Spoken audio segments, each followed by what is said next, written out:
ബൈബിളിലെ ഉൽപ്പത്തി പുസ്തകം അതിന്റെ 3-ാം അധ്യായത്തിന്റെ 22-ാമത്തെ വാക്യത്തിൽ ഉള്ളൊരു പ്രയോഗത്തിന്റെ ക്ലാരിറ്റിയാണ് ഞാൻ ചോദിക്കുന്നത്.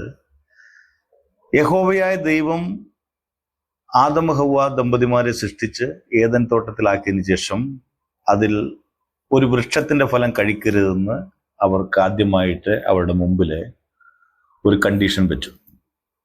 എന്നാൽ ബൈബിളിന്റെ ഭാഷയിൽ പിശാച് അഥവാ പാമ്പിന്റെ രൂപത്തിൽ അവിടെ വന്ന വേറെ ആരോ സംസാരിക്കുന്ന ഒരു വ്യക്തിത്വം ഇവരോട് ആ ഫലം നിങ്ങൾക്ക് കഴിക്കാമെന്നും അത് കഴിച്ചാൽ നിങ്ങൾ മരിക്കുകയല്ല ചെയ്യുക, പ്രത്യുത നിങ്ങൾ ദൈവത്തെ പോലെ ആകും, നന്മ തിന്മകൾ തിരിച്ചറിയുന്നവരാകുമെന്ന് പറഞ്ഞു.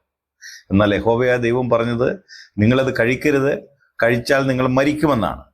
അപ്പം അതിനകത്ത് സംഭവിച്ചത്, അവർ ആ പഴം കഴിച്ചപ്പോൾ സംഭവിച്ചത്, അവർ ദൈവത്തെ പോലെ ആകുകയാണ് ചെയ്തത്. അഥവാ അവരുടെ കണ്ണ് തുറക്കുകയും അവർ നന്മ തിന്മകളെ തിരിച്ചറിയുന്നവരാകുകയുമാണ് ചെയ്തത്. അതിന്റെ വാക്യം ഉൽപ്പത്തി പുസ്തകം 3-ാം അധ്യായത്തിന്റെ 22-ാമത്തെ വാക്യം. മനുഷ്യൻ നന്മ തിന്മകളെ അറിവാൻ തക്കവണ്ണം നമ്മിൽ ഒരുത്തിനെ പോലെ ആയി തീർന്നിരിക്കുന്നു എന്നാണ് യഹോവയോട് പറയുന്നത്.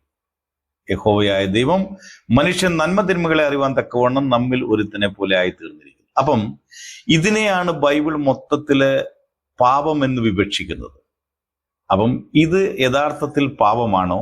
ഇതാണോ ബൈബിൾ വിഭാവനം ചെയ്യുന്ന പാപം?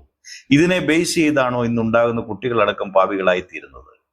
സുഗമമായി നിങ്ങൾക്ക് ആർക്കെങ്കിലും അതിനെക്കുറിച്ച് നല്ല ആശയങ്ങളുണ്ടെങ്കിൽ പങ്കുവയ്ക്കാം. അറിയാനുള്ള ആഗ്രഹം കൊണ്ടാണ്. Thank you.